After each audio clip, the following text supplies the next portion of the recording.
So 3 years after Alfred Hitchcock's death in 1983, movie producers approached Alfred Hitchcock's daughter, who was actually negotiating the rights for his films to get re-released in something like The Lost Six. That Oh, yeah. In 1983, Rear Window would be shown for the first time since it was in theaters. And then the movie producers had another idea. How about we do a sequel to one of your father's famous movies, Psycho 2? And Patricia, the daughter of Alfred Hitchcock, just said, yes, I think he would like that. I give the full blessing to do a sequel to one of his films. Yeah, I think it's one of the only two Alfred Hitchcock films to get a sequel, the other being The Birds, which we've got a sequel in 1994 called The Birds 2. He also in charge of he also did his own remake, The Man Who Knew Too Much, and then he did the remakes. His own remake. So we'll talk about Psycho 2 today and see if the sequel gets a bad rap.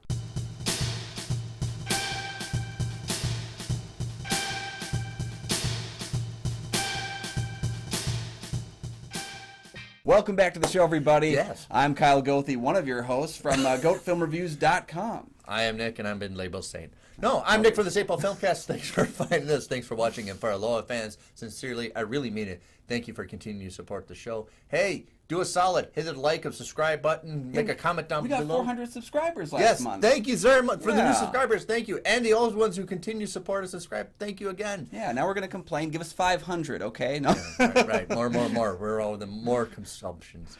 Yes. Also, Kyle and I are members of the Minnesota Film Critics Alliance. Check out that webpage for critic reviews as well as ours. And since it came out in 1983, I think it's a great opportunity to talk. Maybe it is a worthy sequel, Psycho 2. 22 years later, Norman Bates has been released from psychiatric care to start his life anew. Except some of the locals do not believe Bates has paid the price for his crimes, while others believe he's not gotten better at all. And when bodies start piling up, is Norman falling back into his old ways? And has Mother been talking to him once again? A lot of people do greatly admire Psycho as a film. We have to, before we talk Psycho 2, we have to talk Psycho. Yeah. We actually did on our Patreon content list of Alfred Hitchcock movies. So our review of Psycho is, if you check out the Patreon listing of when we talk about I think it shows up on a couple of our lists across several different Picks with Kyle and Nick episodes. Yeah, we also kind of drop it in when we critique other films. It's also very challenging to do a sequel to something that's so beloved. Not really beloved, but appreciated, like Psycho. Not only that, but I mean, the term legacy sequel is something we use nowadays to talk about a long gestating sequel, you know. But my God, 23 years. I mean, Meg Tilly, who's in this film, was born the same year as its predecessor. And then she plays kind of this almost love interest kind of character to the guy who's been in jail the entire time she's been alive. And you know, Meg Tilly is related to Jennifer Tilly. Yes. And Meg Tilly was in The Big Chill, so she had some big hits in 1980. She had a good 3 years. I think she was in like 6 or 7 major films. Yes. So it's directed by Richard Franklin. Like, who the heck is this? Richard Franklin is a great person to do the film because he was on set for a lot of Alfred Hitchcock films. He learned what not to do while on the set of Topaz. And what not to do with Topaz is one of his downfalls. But he learned from Alfred Hitchcock, who understood what he uses for shots. And if you understand the storyboards and the layouts, very similar to how Alfred Hitchcock shoots a movie. Very much from the bird's eye point of view shot down. We have like the kids running out of the basement. That scene is very much an Alfred Hitchcock movie. Alfred Hitchcock likes to use that ceiling shot, almost like the camera's on the ceiling and looking down. Yep. But the very elongated shots as well. So Richard Franklin was very much a student of Alfred Hitchcock. Well, and if you look at his filmography, just like the films he made around that, you know, you've got Road Games, which was very much like Rear Window in a car, you know, and then you have Cloak and Dagger, which has been described as the family Hitchcock film. And then, of course, there's Patrick, a movie that I don't love, but it has a very Hitchcockian idea to it of what happens if your killer is bedridden and cannot speak. You know, like, he's always kind of been around that. He's kind of like the De Palma we don't talk about, where he's taken a lot of Hitchcock's, you know, ideas and kind of morphed them into something new. Yeah, where De Palma has his own little flavor, but Franklin very much likes to lift exactly what Alfred does. Writer is Tom Holland. Now, this is kind of his brainchild, kind of get this engine going of making this sequel. Not that Tom Hyland. Not Spider-Man, everyone. Not. This is Tom Hyland. He would actually go on to do the screenplay for Child's Play. He did the screenplay you just mentioned, Cloak and Dagger. Oh yeah, that's right. And then he did the screenplay and directed for Fright Night, one of my favorite movies of the horror movies of the '80s. My favorite movie of the '80s. And then he also did Thinner, and you've always been a champion of Thinner. There's a lot of flaws to it. Yeah, it's a movie that's way too long, but like, gosh, Thinner is just this creepy movie with some cool prosthetics. And Tom Holland also, he gets some crap for this too, but I think this was a problem of the TV budget and the CG. He did the Langoliers, which I argue, outside of the horrific CG and TV budget, it's not bad. It kind of benefits. The horrible CGI kind of benefits nowadays. Yeah, I mean, it makes the film laughable and it makes one that people search out a lot more. But I maintain that for 3 hours, I'm not that bored with that movie. All right, so rounding out, you get a lot of people to come from the old movie into the new. Now, John Gavin was supposed to come back. He was a love interest for Janet Leigh. He couldn't because he was now in the 80s, or the ambassador from Mexico for Ronald Reagan's. Good excuse to miss a film, I guess. Yeah, Ronald Reagan's cabinet. But they get Vera Miles to come back. It's surprising. You don't think Vera Miles will be eager to do this. She does this, and she's a champion chain smoker in this movie. Oh my! Not just that. I mean, she just she didn't have that much to do in the first cycle, considered comparatively to everybody else. Yeah. But she really makes it her own with this. She's taking over the screen, and she challenges Anthony Perkins' performance in terms of intensity. Yeah, I've watched a lot of documentaries, and Vera Miles got along great with Anthony Perkins. They actually able to talk with each other and communicate, which they couldn't do in Psycho before, but now they got to sit down and got to get to know each other on set with this film. And then you have newcomers Megan Tilly. Robert Loggia comes in, he's kind of the psychologist, and boy, he's not really doing a lot of psychology, and he's just coming there kind of like a team support kind of a thing. Kind of to help keep him on the right path as he adjusts, I felt. Yes. But one thing that should be noted is his character, Dr. Raymond, as well as Sheriff Hunt, the main police force in the film. You better be careful when you name a character last name Hunt. You better be very careful. Well, both those characters were actually supposed to be originally Sheriff Chambers and Dr. Richmond from the first film. And I know that there was a talk about potentially not getting Anthony Perkins to return, so they were talking about recasting him with Christopher Walken. Yeah, there was Christopher Walken possibility as a backup. I think the case is that they changed the sheriff and the doctor because they couldn't get those original actors to come back. One of them actually ended up passing right after the film came out. But I think that was kind of the change that they made there, is they were supposed to be legacy characters as well. And there's one more legacy character that I didn't realize until this viewing, which was Virginia Gregg, who does the voice and role of Mother. The voice of Mother. So I was surprised by that because the voice doesn't sound all that different after 23 years. No, it's very recognizable. Yeah. It's almost you have to have that mother's voice. Yeah. As your son. Rounding out the cast, you have a very young babyface Dennis Franz playing the sleazeball like he always does. As babyface as Dennis Franz is going to get. Yes. And then Mrs. Spool is played by Claudia Breyer. Now, you don't know who Mrs. Spool is. She did accomplish from the Western Pat Garrett and Billy the Kid, which is kind of a throwaway forgotten Western, other than the song Knocking on Heaven's Door by Bob Dylan was made for that movie. And that song is more of a hit now than anybody forgets kind of Pat Garrett and Billy Kid movie, but everybody knows Knocking on Heaven's Door by Bob Dylan he made for the movie. Yeah, it's kind of a nugget film that when someone mentions it, you're like, yes, that's a movie. Yeah, and then it goes away again. Song with the stratosphere and the movie kind of forgotten. Okay. Effectively, if you want a great cinematographer in the mid and early 80s, you hired Dean Cundey. Yeah. Yes, from The Thing. He also did Back to Future, and he would go on to do Jurassic Park and Apollo 11. Got to work with John Carpenter on Halloween as well. So I love his rising star. You can just see the trajectory as the film projects get bigger and bigger over time, and how he was able to cun his teeth instead of cut his teeth. Cundy his teeth on these projects as he moved through them. I tried to extend what corresponding with Richard Franklin for directing and him doing cinematography, what kind of the dialogue. I think they sat down and realized what Alfred Hitchcock did this movie. Let's do it this kind of shoot almost for TV. In fact, they thought it was going to be for TV. Yeah. And so you did a lot of these, like soap operas shoot up here. Not a very long dramatic pose, not like a De Palma film, but almost like they looked at the old Psycho and they said this is probably the framing shots and kept that in Psycho 2. Yeah, it's crazy how close the Psycho franchise has always been to television. The original film was shot with a TV crew. Right. Second film was almost made for TV. I don't know anything about the third one's relationship to it, but fourth one actually ended up on TV. It was a Showtime film. Yeah. And then, of course, having the Bates Motel movie from the 80s and the Bates Motel TV show. I love the Bates Motel movie, and I love the Bates Motel TV show. Yeah, so it's just always been kind of that close relationship between film and television in a way that we didn't used to have back then, and that we have a lot more frequently now. All right, yeah. Music by Jerry Goldsmith. Mm-hmm. He kind of attaches to the original Psycho. I wouldn't say he would lift it, but it kind of like, what if I can just almost like you send an attachment file to an email? That's pretty much what he does kind of with this music. It's very like synthesized, similar. Through it, because there is those elements of the shock and the horror to it, but then my favorite elements of Jerry Goldsmith's score are actually the sadder, more melancholic, tragic notes that he gives to Norman Bates. His first part of the score that he'd given for Norman Bates was actually rejected, and later we found it in Twilight Zone, the movie. That music appeared then.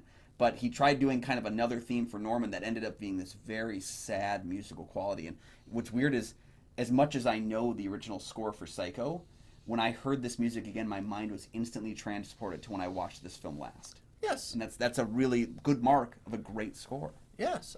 So yes, it's filmed entirely on Universal lot. I think they moved the movie to the lot, and that's permanently there where they shot for Psycho 2. Yeah, because the house itself was still standing from the 1960 shoot, and it was shifted, and then the motel had to be rebuilt and kind of reconstructed. Which is a fascinating thing when you because in the movie they're actually painting it. I love that. Yeah. Well, in the movie, to show in the movie that you're actually building the hotel. It's ironic that the house has held up as well as it has, because the hotel itself is literally being built by the people building it who are rebuilding it. Yeah. I really did appreciate that about this film, was that it, even though it's not in black and white, it looks so much like these are resurrected set pieces. And in fact, they did actually send their production designer John Corso and there's some Tiffany lamps they found from the original. Yeah, they got the original film. It's kind of like what Young Frankenstein did to the Frankenstein set. It's just kind of like, we found all this crap and used it. Somebody's garage still has it. Right, let's bring it in. It is shot. I don't think the interior of the house is new for Psycho 2. I don't think they had that for the original Psycho. I think a lot of the interior shots of the house was built. Yes. If you want to make that clarification, and those interior shots you can still see. I think you get a tour. I've never been on the Universal lot tour. If you have been, let me know if you can get inside the house or not. But they spend more time in the intricate rooms and locations of the house because the house was mysterious in the first one. So you can have a little bit more creative license while also making sure that you hit the same beats. Yes. So, and he spends a lot of time in the kitchen. All right, perfect opportunity to talk about a review. This is only my, I think it's my third time seeing Psycho. Yeah, second or third for me as well. So we're going to talk about our reviews of what Quentin Tarantino prefers to the original. We'll see if we do. I think a lot of people kind of pushed away the opportunity to see Psycho 2 because they have such an endearing effect for Psycho. But for me, it is a very worthy sequel to watch. Yeah. I liken this to when Solo, the Star Wars film, came out a couple years ago, and people all said, like, this movie would be great if it wasn't about Han Solo. Like, the very fact that it's not going to be as good as the Harrison Ford one means that people dismiss the film, even though it was pretty well liked by people that did see it. Psycho 2 is that same thing for me, where Psycho, I mean, you've seen it on my list before if you're a patron, like, you know how much I love the original Psycho. The second one will never be better than the first in my book, but it's damn good. And honestly, if it wasn't about Norman Bates, it would just be a really good movie called Man Gets Out of Asylum and Might Go Crazy Again. Yeah, from my unique perspective, I was raised in the 80s and I was like 6 or 7 when this came out. I see this movie first before I saw Psycho. Really? Okay. And I completely empathize because I saw it from a children's point of view of somebody getting in trouble and going to detention and trying to be correct. And everybody, all the grown-ups are like, don't put, all these things of, you better do this way, and try to... It's almost like childlike, and he kind of is childlike in this movie. Yeah. Okay, the knife fell. And all of a sudden, when the knife fell, when he worked in the kitchen, you're like, that's knife, then that's his thing. Yes, but I can empathize, even at 7-year-old, you can empathize with Anthony Perkins' Norman Bates. It's one of the first kind of horror movies of the 80s where you can actually empathize with him. Yeah, there's a little bit of like that in Jason Voorhees in Final Chapter. There's a little bit of humanism into it. Yeah. But this is full on, you feel bad for the things that happened to him. Yeah, and he's not a character, like with Jason and stuff, or Freddy, these killers of the 80s that became so iconic that we rooted for them instead of the people they were killing. Yeah. We don't exactly do that for Norman Bates. We root for his sanity. We want his sanity to win out in the end, but we know that there's 2 more sequels. So something bad is going to happen. Something is going to tip him off, and we want him to be better, knowing that that's not really how these stories tend to go. And everything fits logical. Like, they understand that he's been 20 years. He's finally had the steps and procedures that he's not liable for the acts he committed, and let's put him out in society. And it's kind of, in the beginning, he's functioning. He's very tender. He's almost like very fragile beginning. You almost don't want to break him. And Anthony Perkins does it very well. It's very interesting that he wanted to go back to this character after. Well, he passed until he read Tom Holland's script, which honestly, I mean, I think it's a great script. I think so too. And he even said too. He said, "I'm really proud of the work that we did with this script. Outside of the fact that I don't actually think we should have made it a sequel to Psycho. I think we should have made it its own thing because the people ignored it for that reason, which is what we just talked about." Yeah. But Perkins came back, and honestly, if you just watch Anthony Perkins in this film, you almost assume he's not acting because it's such a subtle way of moving scene to scene that you're not sure if that's actually how Anthony Perkins just is as a person. I didn't notice until I saw other films of his that he does actually have different performances. And he's trying to be a nice person. Well, I'll help you make your bed. No. Yeah. But you have so many homages that I enjoy that are some little snippet from previous. You start the movie showing the shower scene from the original, which is a great thing to understand that we're not going to top this. Let's put this in the movie, but it reminds you where we're coming from. But also Meg Tilly has hers. It's almost like Meg Tilly's almost like a mixture of like Janet Leigh and all the other victims from the previous movie. You have Dennis Franz's character. It's kind of like, oh my. So it's almost like we're repeating, but it seems refreshed. You have a very 80s kind of murder, the knife through the mouth. It's a very flashy 80s Yeah, when thing. that happens, it's like, holy, we're going there. I know Tom Holland's like, I wish I would take it out, but that was kind of the times. And you can see that that's kind of doesn't really fit the Psycho kind of style, but it fits the time that you filmed Psycho. Yeah, and I think that garishness does come with the 80s and does come with the style of the time. And I think the movie works because it does also...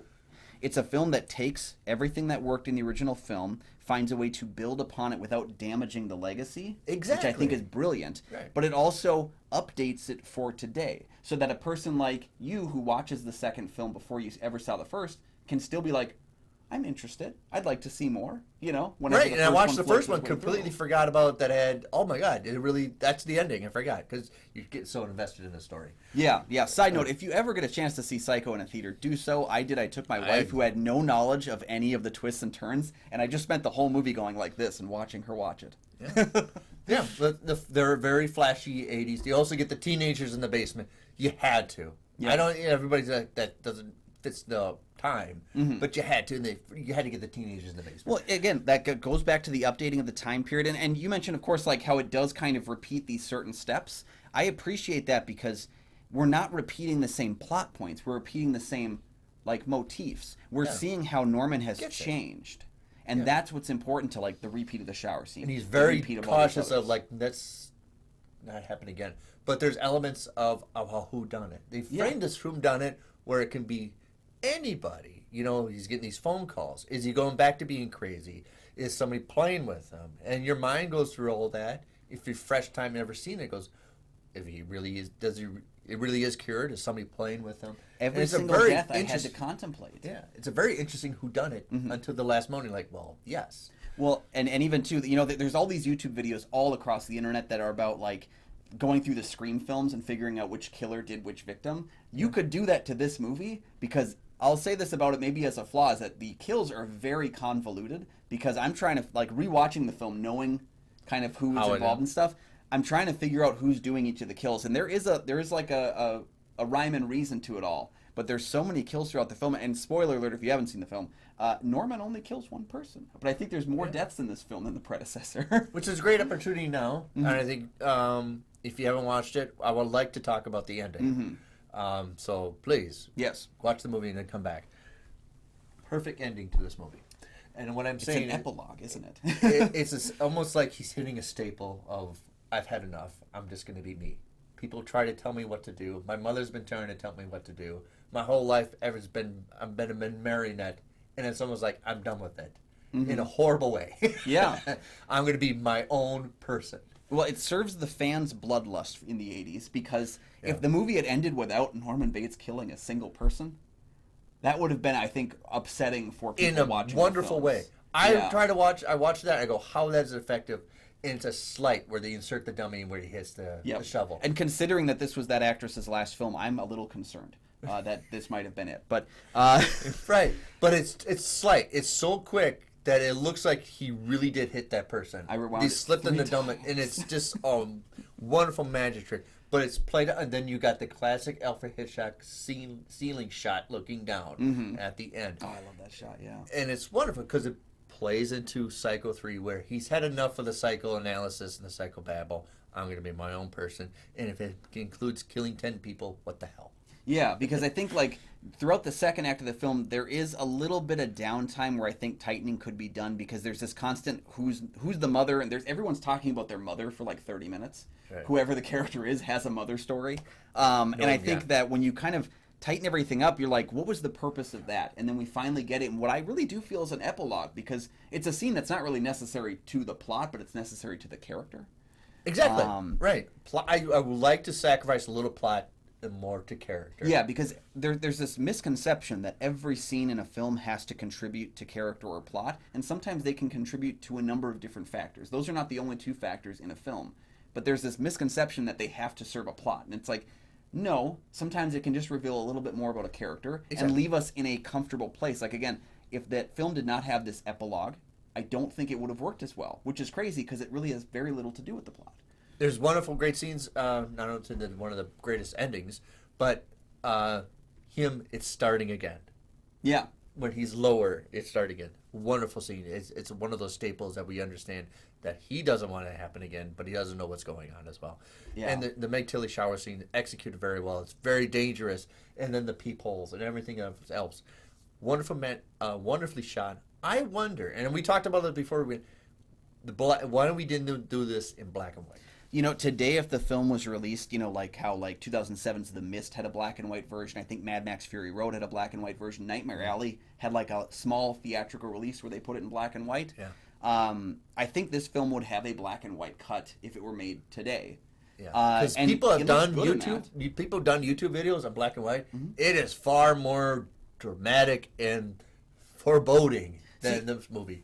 I think that the black and white works in the film. I still like the color choices that they made, the color palette that's at play here. And I think it's not like pastel candy. It's very muted. Because it kind of reminds me of a lot of these franchises that were around in the 50s that had to figure out color when color was used more frequently. You know, films like Godzilla. The first Godzilla film was in black and white, but like 2 films later, we had color. The first Zatoichi film, which was a long-running series, first 2 of those I think were in black and white, but they figured out color and they made it work where you almost forget that those predecessors were black and white. Do you want it in black and white? You got to put it down in the comments. Yeah, let us know if you'd prefer it one way or the other. I don't. I want an opportunity to go to the theater to see Psycho 1 and 2 in black and white. Oh yeah, or at least next time they release home video, give us both cuts. I think it would be fun. Give me $1 billion and I can pay him off to do it. All right.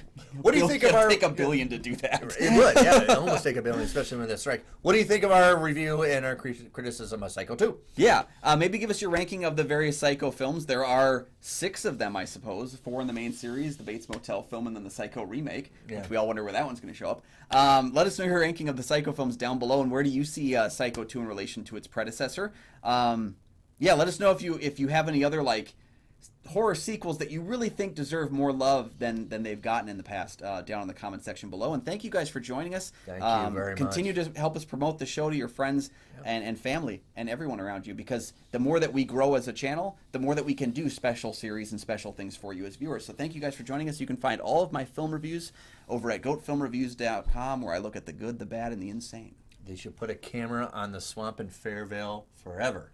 Oh, yeah. like the eagle nest. You can just walk all the time. You need a camera all the time down there and to make sure cars aren't going down there. You can find my show, the St. Paul Filmcast, anywhere you find podcasts, and please don't stab your friends.